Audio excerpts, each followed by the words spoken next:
Dan bayangan yang terjauh terjadi pagi-pagi, ketika posisi matahari masih jauh. Tetapi fasenya adalah al-falak, al-fajar, al-falak baru mencapai jam 12. Makanya di dalam Al-Quran surat Al-Fajar itu ada kata-kata begini, demi yang genap dan yang ganjil, demi yang 10. Betul nggak? Ngerti nggak itu? Ya habis kalian cuma baca doang, nggak pernah mikir. Makanya kalau ingin mempelajari Quran, menggunakan metode Sokratik namanya itu. Segala hal yang ada dipertanyakan. Kalau kita mempertanyakan, akan ada aliran jawaban.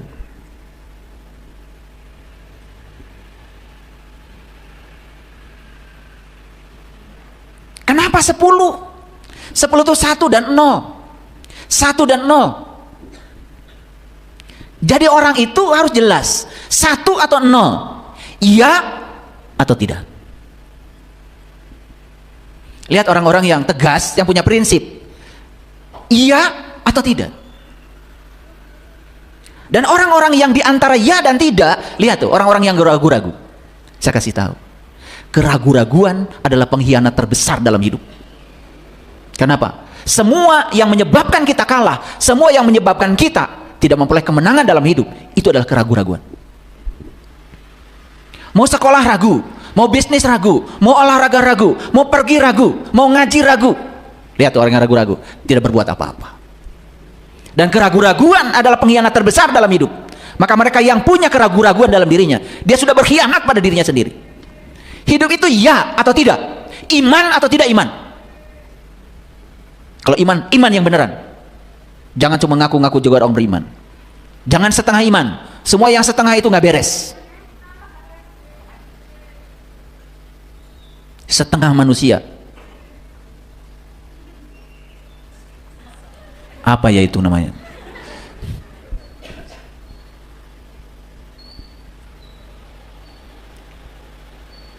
Demi yang ganjil dan yang genap. Perhatikan saya. Ganjil, genap. Tahu bedanya? Dulu cuma belajar matematika, ini bilangan ganjil, 1 ganjil, 3 ganjil, 5 ganjil, 7 ganjil gitu.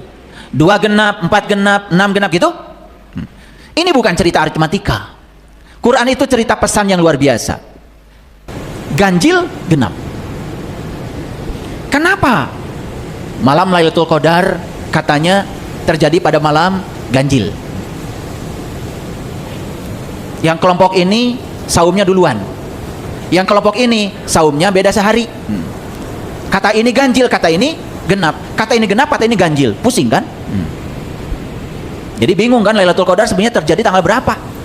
Ya tergantung mulai puasanya tanggal berapa kan, begitu, betul nggak? Jadi pesannya jadi dangkal. Lailatul Qadar itu malam 1000 bulan, terangnya 1000 bulan.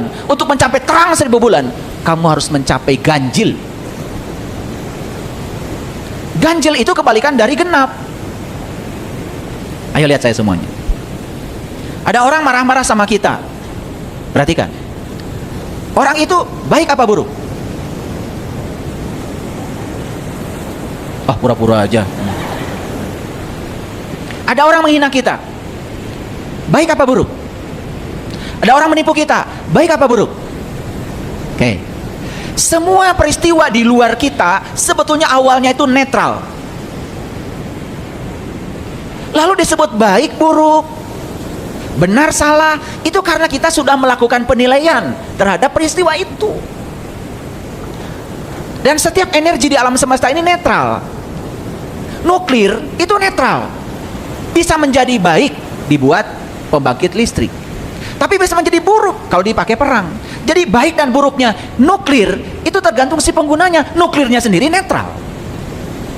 Jadi orang yang menghina kita netral, orang yang menipu kita netral, orang yang mencaci maki kita netral. Awalnya netral, tapi ketika dinilai oleh pikiran kita, itulah munculnya baik buruk, benang salah, senang tidak senang, kan di situ munculnya ketika diberi nilai. Ketika benar salah, baik buruk, itu menjadi genap. Padahal awalnya ganjil. Makanya kalau ingin mencapai 1000 bulan, ganjilkan dulu sudut pandangmu. Gimana caranya? Tidak ada satu peristiwa pun di alam semesta yang tidak ada kehadirannya. Dan setiap peristiwa yang terjadi pasti itu kebenaran. Kebenaran adalah kebenaran. Tidak bisa dinilai benar salah. Matahari tetap saja matahari walaupun orang buta tidak melihatnya. Madu tetap saja madu walaupun orang sakit tidak merasakannya. Kebenaran tetap aja kebenaran. Tidak perlu persetujuan. Jadi kalau segala sesuatu dipandang ganjil, dipandang netral, gak ada masalah. Menjadi masalah ketika dipandang benar salah, baik buruk. Itulah yang disebut dengan genap. Makanya ketika kita masuk dalam kegenapan yang disebut dengan dualitas, maka kita akan terjebak pada masalah. Tapi kalau ganjil sudut pandang kita, gak ada masalah.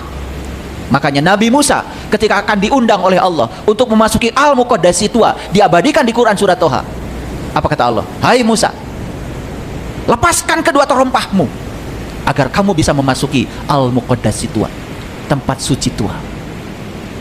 Jadi Nabi Musa diundang oleh Allah untuk bertemu dengan Allah di rumahnya Allah yang sebenarnya. Tapi untuk masuk rumahnya Allah, syaratnya kata Allah, lepaskan kedua terompah. Apa terompah? Terompah itu kiri kanan, terompah itu pasangan. Lepaskan kedua terompah berarti lepaskan benar salah, baik buruk, netralkan pikiranmu. Karena semua asalnya netral. Menjadi baik, buruk, benar, salah karena dinilai oleh kamu sendiri. Siapa yang menilai? Pikiran. Siapa pikiran? Pikiran yang menilai kalau tidak terterangi oleh cahaya ilahi. Bahkan saat dia menilai, bisa salah persepsi, salah proyeksi, salah interpretasi. Kenapa? Saat pikiran menilai, tergantung berapa tinggi knowledge-nya dia, berapa tinggi kesadaran dia, berapa sadar dia. Bayangkan orang pengetahuan tidak punya, kesadaran tidak punya, dia tiba-tiba memberikan penilaian. Udah pasti penilaian berdasarkan referensi dia, berdasarkan patokan dia. Betul apa tidak? Kan berbahaya. Bayangkan orang yang bodoh disuruh menilai. Makanya yang jadi juri kan biasanya orang yang pakar di bidangnya. Juri nyanyi pasti pinter nyanyi, juri nari pasti pinter nari, juri musabakoh pasti juara musabakoh, juri tinju pasti berkecimpung dalam dunia tinju. Betul? Tidak mungkin seseorang tiba-tiba diangkat jadi juri. Ada mau pertandingan nyanyi, mohon maaf Bu RT, Bu RT aja jurinya. Bu RT nyanyi pun tidak, cuman karena jabatannya Bu RT harus jadi juri, kan kacau. Disuruh nyanyi juga nggak bisa. Betul nggak? Iya. Saya berkali-kali jadi juri cerdas tangkas fisika, lah kalah saya ahlinya. Dan saya ditempatkan di situ karena masyarakat tahu kalau saya memang pakarnya. Nah, pengetahuan tidak punya, kesadaran tidak punya, tiba-tiba disuruh untuk menilai. Kebijaksanaan tidak bisa, sudah pasti tidak profesional yang dinilai. Paham? Nah, makanya ikhlas dulu, baru falak. Siapa yang sudah mengawali kehidupan dengan ikhlas tadi, ikhlas tanpa tapi, peluang untuk mencapai al-falak, subuh kesadaran besar, dan peluang untuk menjadi nas, manusia semakin besar. Jadi sebetulnya nas itu, manusia itu bukan orang. Manusia itu adalah orang yang sudah mencapai puncaknya kesadaran, sudah mencapai sidrah al-muntaha, sudah mengenal jati diri. Jadi pertanyaan terakhir dari saya, Bapak Ibu, orang apa manusia? Ada yang pintar jawabannya sama saya. Saya katanya orang yang OTW jadi manusia. Wah, OTW terus. Udah gitu OTW-nya, oh tungguan we. Rusak kalau gitu. Ya, mau jadi manusia? Lewati Al-Fatihah, Al-Baqarah, Al-Imran, An-Nisa, Al-Maidah. Lewati semua fase-fase itu. Lewati Al-Ikhlas, Al-Falaq, puncaknya Anas.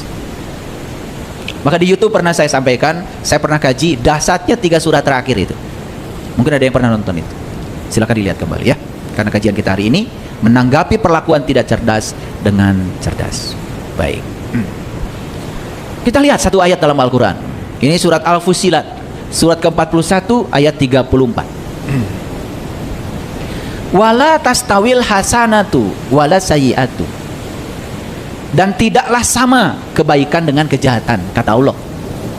Tidak sama kebaikan dan kejahatan, kata Allah. Tolaklah kejahatan itu dengan cara yang lebih baik, itu kata Allah. Jadi Allah sendiri mengatakan, gak boleh melawan kekosongan dengan mengosongkan kekosongan. Gelas yang kosong tidak akan pernah bisa isi dengan marah-marah pada kekosongan. Karena satu-satunya meniadakan kekosongan, gelas ini isi dengan air. Ketika diisi dengan air, dalam sekejap kekosongan hilang. Jangan melawan kejahatan dengan kejahatan, lawan kejahatan dengan kebaikan, lawan kejahatan dengan cinta kasih, kata Allah. Dan ini harus praktek.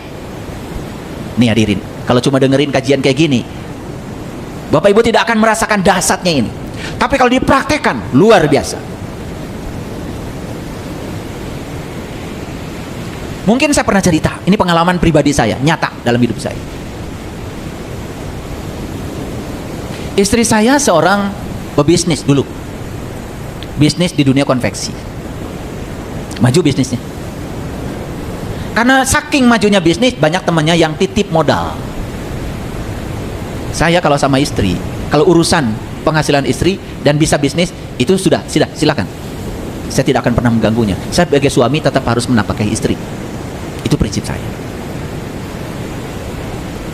Makanya saya tidak tahu ada teman-teman yang titip modal tuh nggak tahu. Sampai suatu saat, namanya siang kan tidak abadi, namanya malam tidak abadi. Yang abadi itu kan sebetulnya siang dan malam. Tidak ada bisnis sukses terus, tidak ada juga bisnis gagal terus. Karena sukses dan gagal seperti dua sisi mata uang, dan itu dibutuhkan. Ingat ya, kita akan hambar dan tidak merasakan kesuksesan kalau kita belum pernah merasakan kegagalan. Karena bumbu untuk merasakan kesuksesan ada pada rasa saat kita mengalami kegagalan. Jadi sukses dan gagal itu sebetulnya dua sisi kebenaran. Orang yang sadar ini tidak akan menolak. Dia akan menerima semuanya tanpa syarat. Oke? Singkat cerita, modalnya istri saya itu dibawa pergi sama temannya sendiri. Nah, orang yang naruh modal ini sebenarnya setiap bulan sudah mendapatkan keuntungan. Kalau dihitung, keuntungan yang dia dapat selama ikut berbisnis sudah melampaui modal yang disimpan. Tapi muncul lagi keserakahan. Apa itu? Tetap saja untung tiap bulan pengen dapat, modal pengen tetap. Tetapi yang diharapkan tidak tercapai. Apa yang terjadi? Istri saya juga saat itu mengalami situasi karena saking tidak tahannya. Itu belajar, proses belajar. Ambruk tuh istri saya. Sampai mengalami lumpuh. Dalam posisi lumpuh itu, orang ini datang menggunakan baju dinas, sepatu dinas, dan sepatunya itu digunakan untuk menginjak-injak istri saya yang sedang lumpuh itu. Dalam keadaan tidak berdaya. Bayangkan, sudah tidak berdaya saja harus memenuhi keinginan dia. Lalu saya bilang, saya PNS, saya punya gaji. Itu berapa uang yang kamu butuhkan dan ambil semua gaji saya. 6 tahun saya tidak punya gaji. Dan saya tetap baik sama dia. Bahkan sampai sekarang, butuh uang pasti telepon saya. Kira-kira Bapak Ibu bisa nggak begitu? Apa dikira belajar spiritual itu menghafalkan ayat-ayat, menghafalkan hadis-hadis? Hadirin, hafalan itu tidak akan menolong apa-apa. Yang bisa menolong itu adalah latihan.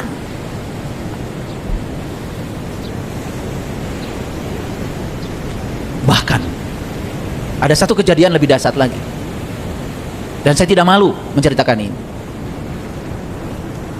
Dari kasus yang tadi itu, bahkan istri saya dimasukkan ke penjara tanpa salah. Kerjasama dengan aparat hukum hanya untuk memuaskan hawa nafsunya sendiri. Dan kami, saya dan istri, sampai sekarang tetap baik. Bahkan kalau oleh-oleh buat mereka paling besar. Jadi kalau ada orang yang buruk sama kita, kemudian kita melakukan keburukan lagi pada orang itu, sebetulnya kita tuh sama bodohnya, sama tidak cerdasnya, sama nggak warasnya. Coba Bapak Ibu, latihan yang kecil aja. Tetangga pelit misalnya, Yang kecil aja, nggak usah yang gede-gede kayak tadi, nggak usah. Ya, latihannya kecil-kecil aja. Ya, pokoknya pergi kemana-mana, pokoknya buat tetangga yang paling pelit ini, coba berikan oleh-oleh yang paling istimewa itu. Saksikan saya, akan mengalami perubahan yang luar biasa. Satu, orang itu akan malu. Dua, bisa jadi kita mengubah dengan akhlak kita orang yang pelit menjadi baik. Dan saya sudah membuktikan dalam hidup saya, ternyata selama ini kita keliru. Ketika gelas kosong, kita berteriak pada kekosongan dan berharap gelas isi. Itu adalah tindakan yang bodoh. Gelas kosong hanya bisa diisi dengan air, kekosongannya hilang dalam sekejap. Hanya itu yang disebut dengan cara cerdas. Yuk sekarang, mau terus-menerus melakukan tindakan bodoh, atau kita mau mengambil tindakan cerdas? Orang marah-marah sama kita, maafkan.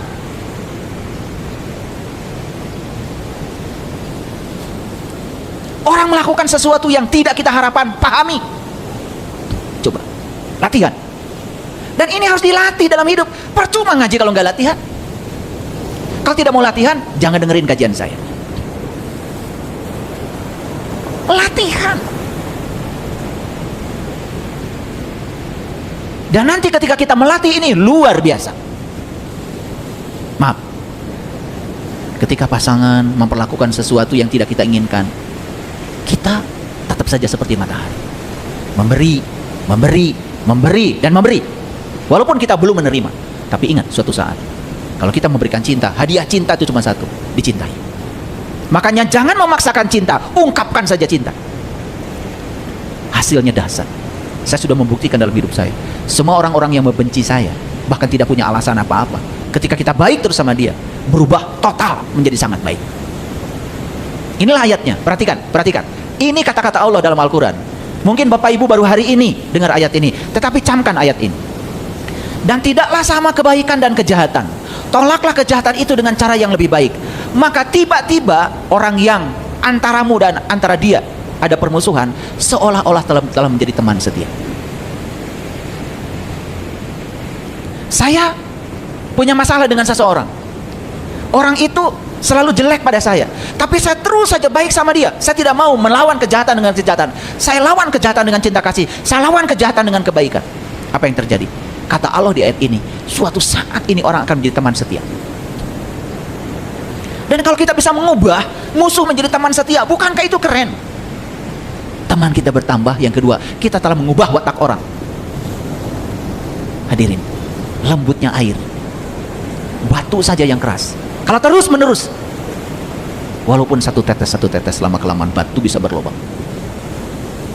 Masjid yang kita diami saat ini, kekuatannya bukan pada semen, bukan pada bata, bukan pada pasir, bukan pada batu, bukan pada besi.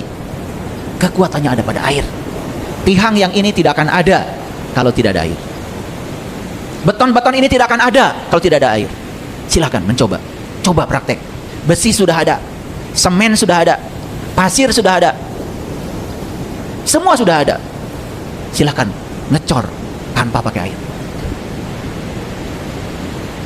Jadi siapa yang menyatukan semuanya? Yang keras-keras tadi siapa yang menyatukan?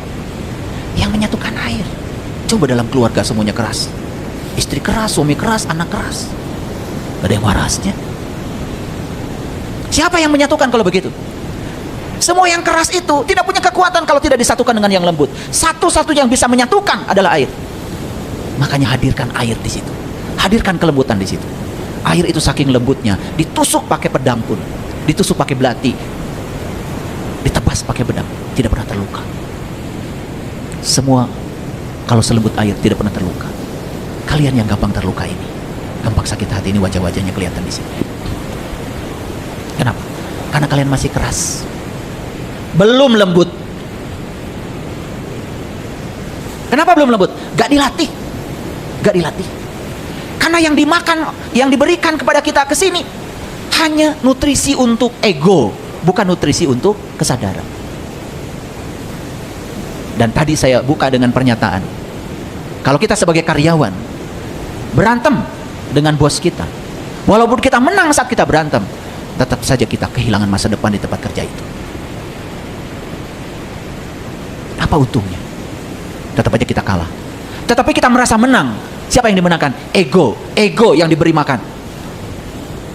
Makanya perhatikan saya, yang gampang tersinggung dengan hal-hal yang sepele, gampang sakit hati, itu bukti bahwa kita ini masih kaku dan keras, belum lembut.